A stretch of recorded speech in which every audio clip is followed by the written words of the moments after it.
pessoal, tudo bem? Bem-vindos a mais um episódio do podcast da Mademil, o Madcast. Hoje eu tô com 3 convidados aqui comigo. O Augusto, presença já conhecida, já participou comigo em outras edições. Oi, pessoal, sempre uma satisfação estar aqui e sempre precisar, tamo junto, é só chamar. Tô aqui com o Bruno, também responsável pelas exportações da Mademil. Prazer estar aqui, Elza. Pessoal, obrigado. E tô com o Matheus também.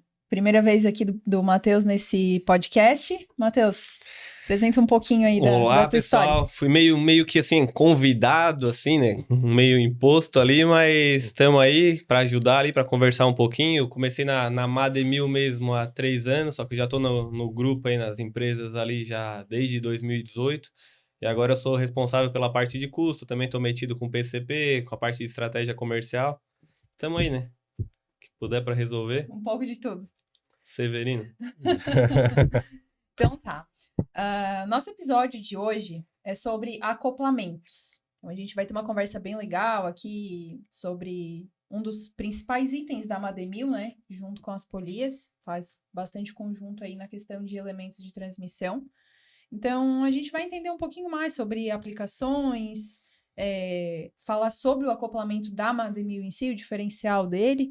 Então, para começar, fazer uma introdução sobre a função do acoplamento, o que é um acoplamento, né? Acho que o Augusto pode comentar um pouquinho melhor sobre isso. O que é o acoplamento, né? Qual que é a principal função dele, a aplicação? Bom, como a Elza já comentou, o acoplamento, ele faz parte desse mundo da transmissão, né? Então, nada melhor do que a Mademil como uma especialista na fabricação de elementos para transmissão, né? Tá nesse meio, né? Tá nesse mercado. Alguns autores nem trazem ele como um elemento de transmissão em si, porque, na verdade, o acoplamento ele não transmite torque, né? Ele não faz ajuste de velocidade. Então, alguns autores trazem na literatura técnica como um elemento de ligação, porque, como o próprio nome já sugere, o acoplamento faz a ligação, então, o acoplamento mesmo, né? A conexão entre eixos. Geralmente um eixo motriz e um eixo movido, né? Então, basicamente, ele faz a junção, a conexão entre a unidade acionadora e a unidade movida, né? O equipamento, a máquina. E aí a gente pode perguntar, né, mas a polia não faz isso? Não teve outro Madcast que a gente conversou que a polia faz isso? Sim, só que a polia faz ajustes, né? Com um jogo de polias e correias, eu faço um ajuste de velocidade e força, né? E o acoplamento não, o acoplamento ele vai transmitir o torque, né? Ou seja, a força e a velocidade de um lado para o outro, tá? Essa que é a função geral do acoplamento, certo? E entre outras coisas, né? A gente pode se aprofundar depois. Além de fazer essa conexão, o acoplamento ele também tem a característica de suportar choques, pancadas, né? O que eu digo, né? O pessoal tem muita dúvida, o que é esse tipo de choque, pancada? Vamos pensar o seguinte, sempre pensa naqueles equipamentos, tem equipamento que trabalha liso, assim, que trabalha muito bem, né? Que não tem impacto. Agora vamos pensar em equipamento que trabalha principalmente com cilindro, com choque, com impacto, então um picador de madeira, um britador, um moinho de plástico, um moinho de, né?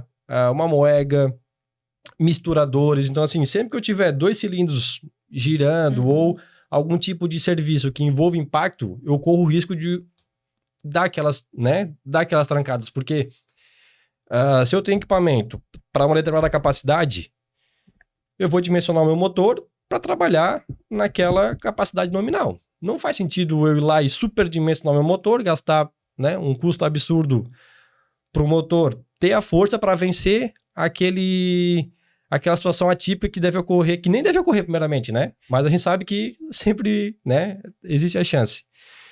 Então, o acoplamento ele está justamente para isso, para suportar esses choques, esses picos de carga que a gente chama, e justamente atuar como um fusível quando esse pico de carga for muito elevado, né? Então, eu tenho um misturador que o cilindro trancou, entrou algum corpo estranho ali, eu estou misturando borracha, sei lá, vamos lá, indústria de borracha, tá? Fabricante de pneu e tudo mais.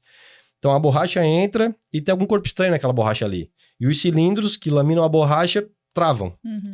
Essa parada, ela é extremamente prejudicial, principalmente para a unidade acionadora. Tu imagina um motor com o rotor bloqueado,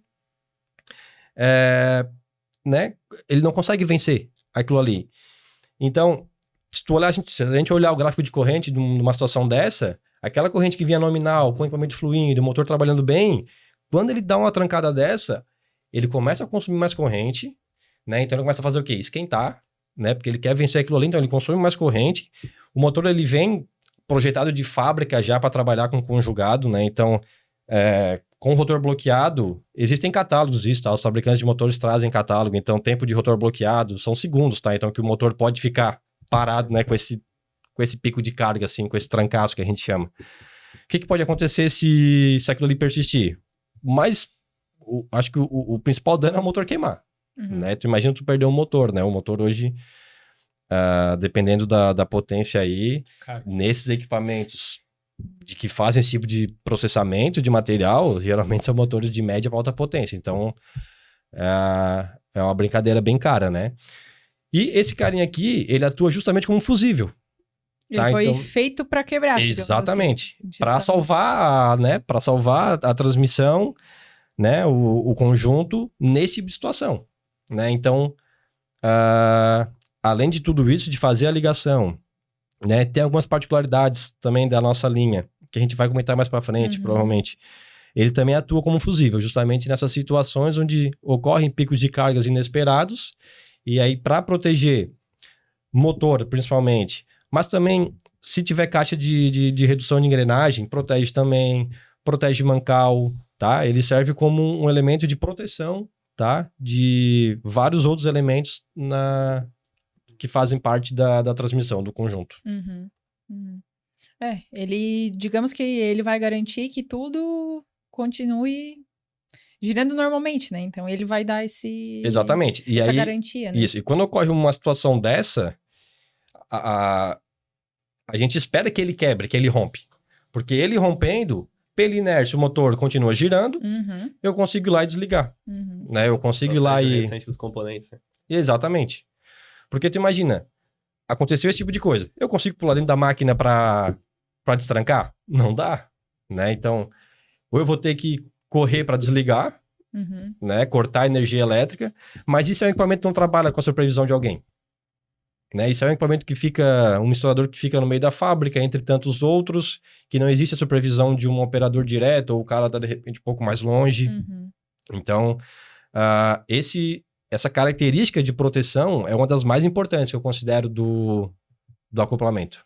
Não, bem legal, assim, uma parte das funções dele, né? E quanto aos tipos, assim, porque hoje, dentro da Mademil também, a gente tem vários tipos, né? De formatos diferentes, até com elementos diferentes entre ele, né? Acho que essa também é uma das características principais da linha de acoplamento, né?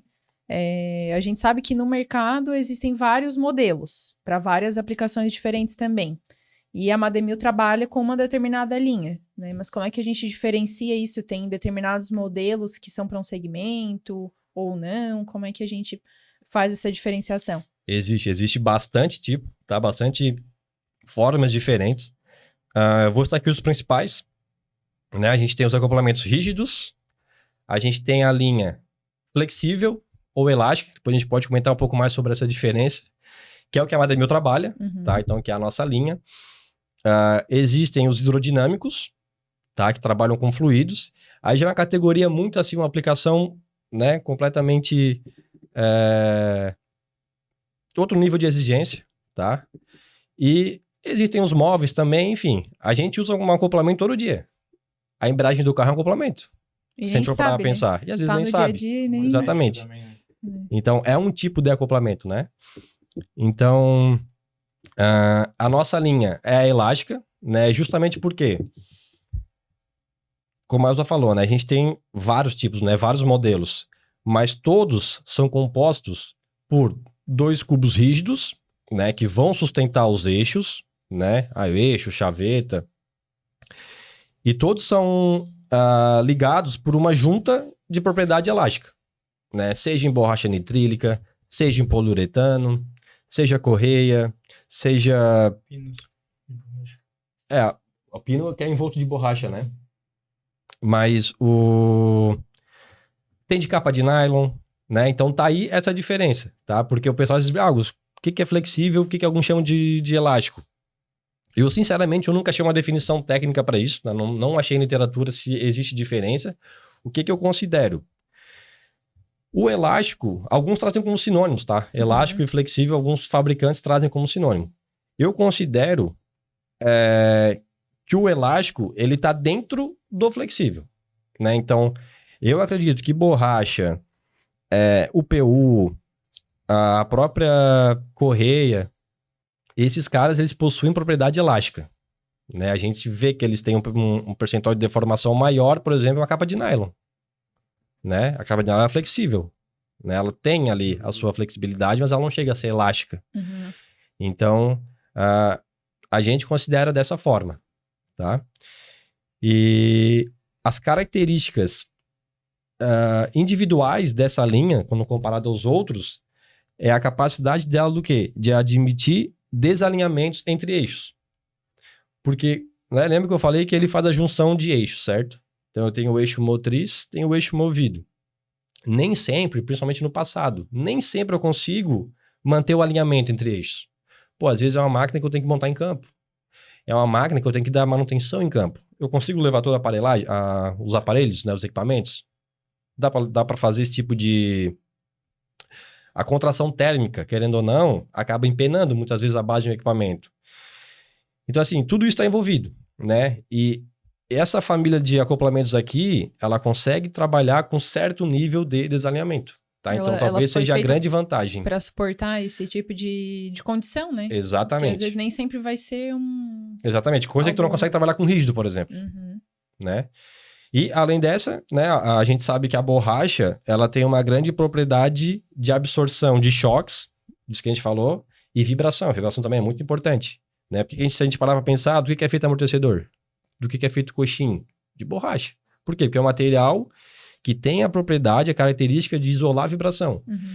Então, boa parte, né? Se eu não tenho um bom assentamento do equipamento, ou eu tenho desalinhamento, né, ao longo do sistema, vai gerar vibração, né? Se eu não ter peças bem balanceadas, vai gerar vibração em algum momento. E o acoplamento, ele é utilizado para absorver boa parte dessa vibração do motor para a máquina, né? Porque tem muita máquina que a vibração é extremamente prejudicial, né? A gente sabe que ela ataca, né? Além de gerar mais fadiga em componentes como rolamentos, mancal, fadiga eixo, tem muito equipamento com estrutura soldada que a vibração atinge bastante também, né? Então o acoplamento ele também atua, a família elástica principalmente tem essa característica, né? Justamente por conter elementos de borracha, elementos de PU, de conter parte dessa vibração para que ela não seja transmitida para o equipamento. Vai absorver ali, né? Vai ficar contido ali. Exatamente. E aí, assim, como eu falei, hidrodinâmico vai usar hidrodinâmico para refrigerar, então tu utiliza ele em ocasiões super específicas, assim, ele tem, até porque ele não tá na mesma prateleira que esses caras aqui, então a gente tá falando de outro tipo de projeto, de concepção, de custo principalmente, então assim, ele é envolvido em situações especiais, né? E o rígido é justamente o acoplamento, só que sem um elemento elástico, né? Eu faço a junção de dois eixos com dois corpos rígidos, né? Em ferro fundido, em aço, em alumínio, exatamente. Quando que eu uso? Geralmente em aplicações, eu posso usar qualquer aplicação na verdade, né? Mas quando eles são mais indicados em máquinas de altíssima precisão de movimento, tá? Por quê? Porque eles não têm um elemento elástico conformando ali, né? A resposta é imediata. Em equipamentos que trabalham com reversão de movimento, então hora sentido horário, hora sentido anti-horário, eu consigo trabalhar com rígido. Em situações onde eu tenho exposição a calor, né? Que aí é uma das deficiências, limitações, talvez, da linha elástica, né? Trabalhar pela borracha, né? Mas ela aguenta ainda 80 graus, né? A maioria, né? Dos acoplamentos. Então, também não suporta pouco, né? Mas o rígido... São mais resistentes, né? E alguns são mais resistentes. Aí tu usa para altas cargas, exatamente. alta carga dinâmica, alta carga de torque. Então, é basicamente essa a diferença. Só que, em compensação, tudo tem um porém. Em compensação, os rígidos vão necessitar de um alinhamento entre eixos quase que perfeito, né? Porque eu não tenho nenhum material elástico ali para compensar. Só que lembrando, né, pessoal? É o que eu gosto de passar sempre para os clientes. A linha elástica, ela aceita desalinhamento. É bom trabalhar com desalinhamento? Não. Não. Mas corrige um pouco. Corrige. Só que assim, tu vai trabalhar com um mancal mais sobrecarregado que o outro. Então, às vezes, assim, tu tá usando um rolamento que é caro, que é grande, depende do eixo, né? Então, tu vai fadigar mais esse tipo de componente, né? Talvez tu vai... deixar para situações assim que realmente não tenha como corrigir, né? Isso, exato. Porque- Ou que vem acontecer depois, né? Como eu falei, com contração térmica, a estrutura vai empenando, né? Às vezes o eixo ele vai realmente... Em campo, né? Vai trabalhando, né? o material vai Exatamente. trabalhando. E a Exatamente. gente tem acoplamentos que admitem bastante desalinhamento, né? No caso do MD, E em todos os sentidos, né? O Isso. MD, ele tem uma... que é o de correia. Não, o MD é o de pino, né? É o de pino, isso. Ele tem uma boa admissão de desalinhamento axial, nesse sentido, Isso. né? Então, ele consegue trabalhar com um gap entre os cubos, bem legal. O cara que possui melhor admissão angular, ou no sentido radial também, é o CO, que é o de correia. Isso. Esse é um cara que admite... Por quê? Porque esse é um cara que é o mais antigo da linha de acoplamentos. Ele vem lá da indústria de motor a combustão, quando nem existia motor elétrico ainda. Por quê? Porque era mais difícil o pessoal alinhar eixo. Uhum. Tu não tinha relógio comparador naquela época, tu não tinha muito menos laser para fazer alinhamento, né? Então, era o instrumento analógico que o pessoal tinha Tinha que dar um jeito. e tinha que No dar um olho. jeito. Mas é incrível que, por mais que seja um acoplamento que tem uma estrutura antiga, ele ainda tem demanda hoje, né? Com certeza. Eu- É lógico, eu não vou indicar esse tipo de acoplamento para um equipamento de alta confiabilidade, de uma usina. Agora, aquele cara que quer fazer manutenção na bomba dele, agrícola, que é lá em campo, né? Um cara que tem uma fazenda, esse cara, tá que ele tem relógio comparador, o pessoal dele? O pessoal dele trabalha com laser? Não, mas o cara também não tá preocupado se... Então, lógico, cada um tem a sua aplicação. É uma aplicação mais simples Exato, também, né? Exato. E a Uma gente bomba de cons- média para baixa potência. Então, para um cara desse, eu vou indicar. Cara, leva um CO que vai te atender super bem. Em termos E- de custo-benefício, digamos assim, Exatamente. seria Tudo é ok, né? custo-benefício. Uhum. Eu acho que a proposta da nossa linha é exatamente isso, né? Ter opções desde para o mais básico até para questões mais complexas, né? A gente tem aqui na mesa acoplamentos que atendem diversos tipos de aplicação, né? Ou você pode estar comentando mais, mas, por exemplo, eu que trabalho no exterior, eu vejo que também o acoplamento, ele tem um senso de cultural, né? As pessoas estão acostumadas a usar um modelo, elas vão usar sempre aquele modelo, né? Tanto pela questão de marca, de confiabilidade. Por exemplo, a gente esteve numa feira no Chile faz alguns meses, né, Augusto? Foi alguns meses e a gente percebeu que o modelo Ômega, né, que é originalmente da Rexnord, ele já tem uma apropriação cultural da indústria chilena desse acoplamento. É difícil ingressar outros modelos, né, como o Augusto falou, de pino, rígido, só em pessoas que querem ampliar, né? Às vezes a gente já viu várias vezes clientes pedirem esse modelo tendo uma dimensão bem amplificada, né? Que não necessariamente poderia usar esse, sim, mas um mais básico, né? Uhum. Superdimensionado a transmissão deles em alguns sentidos. Porque daí é mais comum lá, é o que eles têm lá, Isso. né? É o que é É cultural. quem chega primeiro, né? Uhum. Às vezes é uma marca pioneira, conseguiu desenvolver bem um modelo de distribuidores, de pós-venda, e eles conseguiram atender a indústria, né? Que por si só o Chile é um país muito mineiro, né? Então tu vai ter que ter equipamentos de alta confiabilidade, né? Como o Augusto falou, no caso ele citou ali a fazenda, mas no caso uma mina, né? Um terreno árido, onde tem muita poeira, então você precisa de muita confiabilidade, muita segurança ao vender um produto desse, né? Uhum.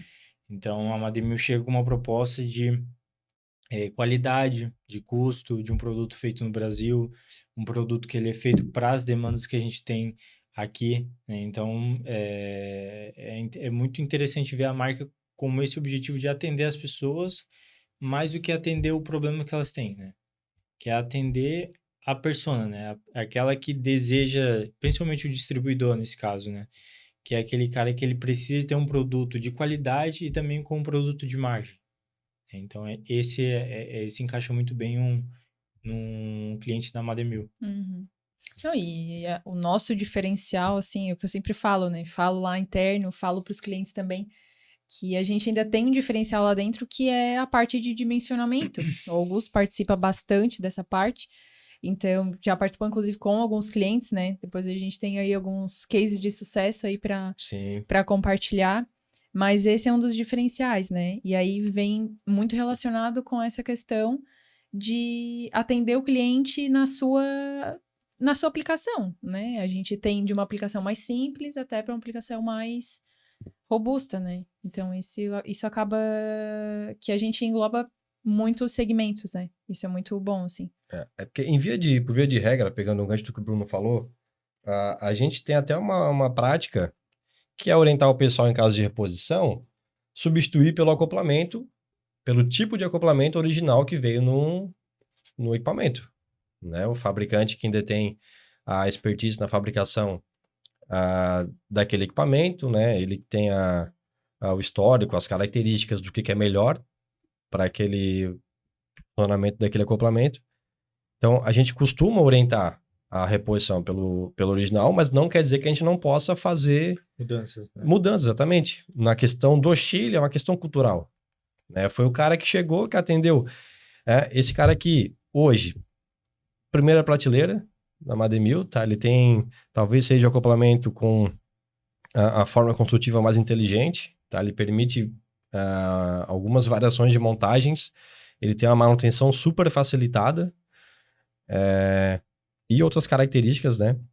Até pela forma como ele é composto também, Exatamente. né? Ele é bem Bipartido, diferente, né? exatamente. Então, Ele não é de borracha. eu consigo de trabalhar fibra, com eixos mais próximos, eixos afastados, sem desmontar.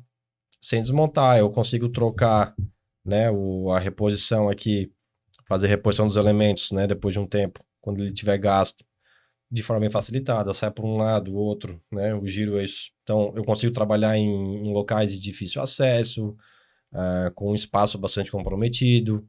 Só que assim, nessas situações eu aplico esse cara aqui, né, o nosso RDO.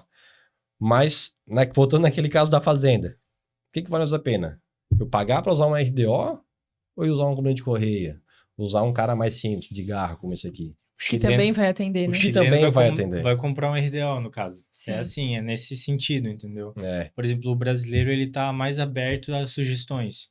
Lá é um pouco mais fechado, entendeu? Como que eu disse, é cultural. Tem países que, por exemplo, a Argentina. A indústria argentina ficou muito tempo fechada, né? É um país bem protecionista de mercado. Então, durante muito tempo, eles consumiam o que eles conseguiam produzir lá.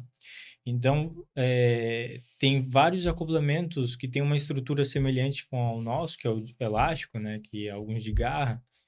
E percebe-se que é a mesma forma construtiva, só que eles querem daquela marca, porque compraram, já tiveram experiência com ela. E a gente vai conseguir Tá isso. funcionando, não vamos mexer. Né? Só que aí que tá, a gente, a nossa estratégia de alinhar com os distribuidores e apresentar, porque realmente a Mademil, ela ganha em muitos sentidos, né? Ganha por qualidade, ganha por preço, ganha por atendimento também, né? Porque todos os vendedores, toda a equipe de vendas, né? Representantes, venda interna, eles trabalham em conjunto para conseguir atender o consumidor final, entendeu? O distribuidor, o que ele precisa atender, porque muitas vezes o Augusto sabe, porque como algumas dúvidas técnicas, acaba me limitando um pouco, mas chega muitos distribuidores no exterior com algumas dificuldades, porque, pô, o acoplamento de vocês é assim, o deles é assado, como que eu faço para saber qual que eu consigo oferecer? Né? Então, a gente faz esse trabalho de mencionar. Tem a tabela que a gente faz também, que diz as informações de diâmetro, torque, RPM. Com essas informações, o Augusto me passa, a gente chega em algumas opções e a gente passa para o cliente. Então, é sempre algo, mesmo que a opção dele seja mais cara, eu consigo oferecer uma mais barata. né? Então, a gente, pelo amplo leque de opções que a gente consegue ganhar bastante terreno lá fora. Eu acho que isso faz parte de um conjunto de ações que a gente vem tomando no comercial nesse sentido, né? De estar mais próximo do fornecedor, né? Atuar mais no PDV, né? Com treinamento, né? Com passar esse, né? O que a gente fala tanto em, em agregar o valor, né? Em a gente mostrar o valor da linha da Mademil, né? Para que ele sinta realmente que, pô, aí que tem uma boa oportunidade para mim, né? Se eu consigo trabalhar com um cara com um custo mais enxuto, né? De repente eu tenho mais possibilidade de venda, vai trabalhar com uma margem boa, porque quando comparado com um cara desse, né? Direto da É outro fábrica. patamar A gente Sim. produz é a outro, maior parte também. é outro patamar de preço, depois o Matheus pode falar mais. Tá barato, tá barato. Então, assim, o trabalho que a gente faz é esse, né? Além de sugerir, é esse trabalho no ponto de É venda, porque né, o Bruno? pessoal fala muito de agregar valor, né? Como que eu agrego valor? É uma embalagem mais bonita, é uma cor, a gente trabalha em todos esses lados, mas eu acredito como alguém que trabalha como vendas, alguém que trabalha como vendedor, como gestor de vendas também, a gente entende que a melhor forma de agregar valor é o vendedor mesmo, estando ali para dar suporte. Então, Resolver o participando. problema do nosso cliente. Isso, ele É serviço sentindo, no o fim. distribuidor que trabalha com a gente, ele sabe que ele conta com alguém mais da equipe dele. Uhum. Né? Como que eu posso reduzir custo? Vamos lá. O que eu consigo oferecer para esse cara? A gente ajuda. Então, a gente tem um software, a gente tem uma equipe de engenharia, né? Então, como a gente produz tudo? Preciso resolver, preciso de algumas peças aqui que estão me faltando hoje. Vocês têm no estoque, a gente tem, põe, envia. Então, a gente consegue flexibilizar bastante coisa por produzir, a gente, tanto tal que a gente... Por ser o detentor desse conhecimento, né? Isso, Muitas vezes o distribuidor ele não vai precisar ser expert naquele isso, segmento, né? Ele vende outros produtos na loja também. é. Mas a gente que é do segmento, que tem capacidade de informar ele, de passar treinamento, e às vezes explicar, né? Olha, não precisa usar um acoplamento assim tão robusto. Tem situações Exatamente. que dá para Tem usar. muito concorrente que a única coisa que ele consegue fazer é com um Ctrl+C, Ctrl+V. Por mais que a peça dele seja às vezes mais barata, ela não vai ter a mesma qualidade. Ela não vai ter o mesmo atendimento, ela não vai ter o mesmo peso de marca, porque a gente vem de uma indústria, de um segmento que é a transmissão de polias, que a gente está consolidado no mercado nacional. A gente é referência internacionalmente desse tipo de produto. Então, quando a gente coloca um acoplamento, o pessoal sabe que tem qualidade, que tem confiabilidade. A marca tá bem consolidada, né? E quantas multinacionais não vêm dizer assim, pô, você consegue terceirizar esse tipo de produto? Então, a gente é referência porque a gente consegue manter um nível de qualidade mundial, né? Então, assim, quando a gente fala de exterior, eu não fico competindo com marcas nacionais, que a maioria não produz, eles compram, montam e revendem. Importado, né? A gente compete com China, a gente compete com os Estados Unidos, a gente compete com a Europa. E graças a Deus está dando tudo certo. A gente está de pouco em pouco, a gente está abrindo. A gente sabe que o mercado lá fora é muito instável. Essa questão das taxas, tarifas, dá muita brecha para diferentes concorrentes. Questão logística também, né? Imagina, impacta bastante. A questão logística, por exemplo, às vezes o pessoal me fala, como que é mais barato vocês que estão aqui do lado do que os Estados Unidos, entendeu? Às vezes a gente perde um pouco a competitividade lá fora por causa do frete, por causa dos custos internos, porque o diesel aqui não para de subir, né? Então a gente perde bastante nisso. Só que a gente ganha pelos contatos, né? Por conhecer tal transportadora, por conhecer tal agente de cargas, né? Por conhecer tal despachante. A gente consegue sempre... Por isso que eu digo, a Mademil, ela não tá em São Paulo. Ela tá em Santa Catarina. Tem pessoas que veem isso como desvantagem. Eu vejo como vantagem. Eu tô do lado do Paraguai. Eu tô do lado da Argentina. Eu tô do lado do Porto de Itajaí também. Então, a gente, por mais que geograficamente a gente não esteja num lugar tão grande como São Paulo, a gente também está bem posicionado internacionalmente. E hoje a gente tá com uma super novidade aqui, né? Em primeira mão. Agora no mês de julho a gente já iniciou com a nova cor dos acoplamentos. Anteriormente a gente trabalhava bastante no laranja, todos eles eram laranja, né? A partir de ferro. E agora a gente tá com cinza. O Matheus pode falar um pouquinho com mais detalhes aí pra gente sobre essa mudança da cor.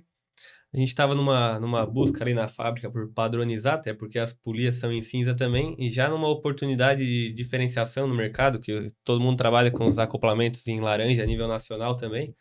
A gente já foi atrás do cinza ali, desenvolvemos com um parceiro da região um tipo específico de esmalte sintético para melhorar a qualidade, já aproveitando que a gente está mudando a coloração.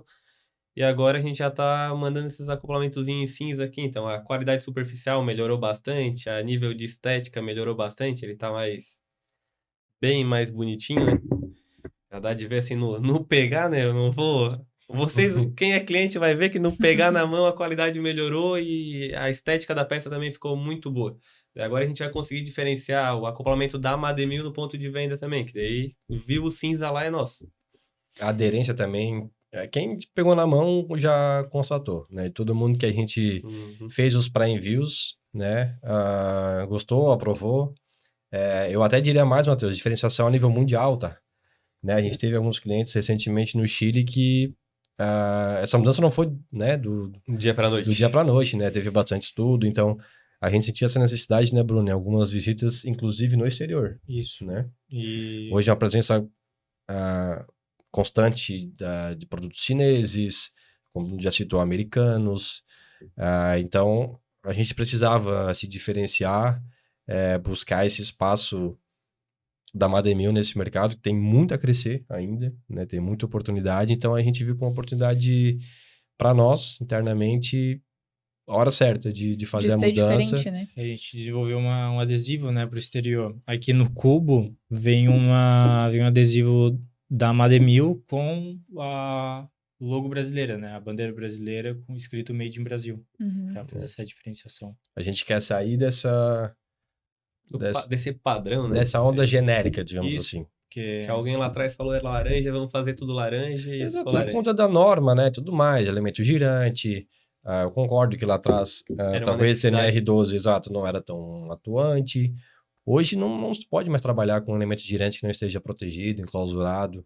Né? E hoje é só olhar, né? Tem tantos acoplamentos, né? A própria polia padrão é cinza, né? Não tem por que dizer que não podemos... Esse não é uma objeção que a gente está levando em consideração, porque realmente o padrão, o rigor hoje da norma não... Até porque vai se renovando também, né? Vai atualizando a própria não pode ser equipamento sem proteção, sem algum tipo de enclausuramento. Não, hoje não. Anteriormente até tinha a questão de exigência de cor em função de talvez não estar protegido, né? Exatamente. Aí por isso a cor mais chamativa. Mas hoje a gente não tem mais isso, né? Então, eu acho que isso contribui também até para fortalecimento da Mademil dentro do mercado, tanto internacional quanto dentro do mercado nacional. É isso. Na realidade, a cor ainda foi um segundo momento. Em primeiro momento, a gente estava tentando otimizar a tinta, que ainda esse esmalte ainda não é o que a gente quer. A gente ainda tem outros tipos de tinta que a gente está desenvolvendo para colocar em fábrica, mas já resolveu, já conseguimos melhorar. A gente vai manter essa, para no próximo momento a gente manter essa pigmentação, essa coloração, mas daí só dar uma melhorada no acabamento, já foi feito alguns testes, né, Matheus? Porque o processo de pintura mudou. O processo de pintura mudou, agora a gente tem o robô lá também, então o robô é pistola airless, então tem que ter uma tinta um pouco diferente, tem que ter um tempo de secagem diferente, a própria questão da estufa, quando ela já entra ali, já tem que estar a tinta preparada. E como antes a gente trabalhava com laca, a gente acabou enfrentando bastante dificuldade, surgindo essa necessidade também de melhoria da tinta. Então, já que a gente vai mudar, vamos melhorar a peça, né? Ter um acabamento melhor ali para entregar para o cliente também. Não, eu acho que essa mudança da cor foi num momento, assim, foi um momento de virada nosso, assim, bem bacana, assim. Muito importante. Foi algo bem pontual, assim, da Mademil, mas algo que foi bem acertado, né? Agradecer o trabalho de todo mundo que participou. Foi desenvolvido a várias mãos, né? Há bastante tempo lá na Mademil. Para o Embalagem cliente, também. e agora vai começar a partir de julho agora, né? Uma data bem marcante, julho de 25 fizemos essa mudança. Então, aos poucos também isso vai chegando no cliente, vai chegando lá no cliente final também, tanto as indústrias que a gente atende, quanto distribuidores, e depois, por consequência, no cliente final. Mas foi uma mudança para melhor, né? Claro, um benefício de ambos, né? Bom, finalizamos então por aqui o nosso episódio de acoplamentos. Foi uma conversa muito bacana, bem ampla, assim, sobre toda a linha da Mademil, a questão da exportação também, como os acoplamentos da Mademil são vistos no exterior, a questão da cor também foi algo bem pontual da Mademil, bem diferente. Então, algo que vai fortalecer cada vez mais a marca. Então, agradeço a presença aqui dos meus colegas, Augusto, Bruno, Matheus. Obrigado. Agradeço você, Elza. Agradeço o Obrigado. convite aí, né? Convite. Também agradeço, o papo bem legal e a gente fica à disposição. É isso aí. Até a próxima, pessoal.